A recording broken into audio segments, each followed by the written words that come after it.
Les funérailles de Daria Dugina se sont tenues ce mardi à Moscou.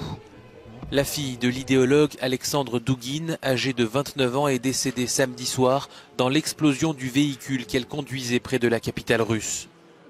Dans sa prise de parole, l'écrivain ultranationaliste élève sa fille au rang de martyr de la nation. Le prix le plus élevé que l'on doive payer, c'est-à-dire perdre son enfant, ne peut être racheté que par la plus grande réussite, notre victoire.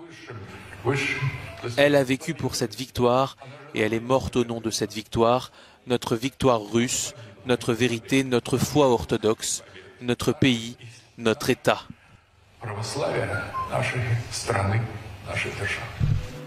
D'après Moscou, Kiev aurait commandité l'assassinat. Sergueï Mironov est un député russe. Les bourreaux et les cerveaux sont à Kiev et l'un des cerveaux est M. Zelensky en personne.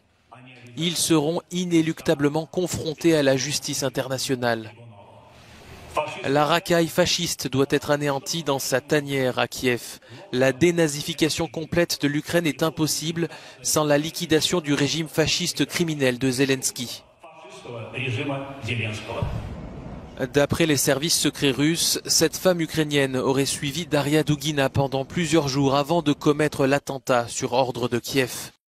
Il s'agit d'une mère de famille née en 1979 qui se serait ensuite enfuie en Estonie avec sa fille de 12 ans.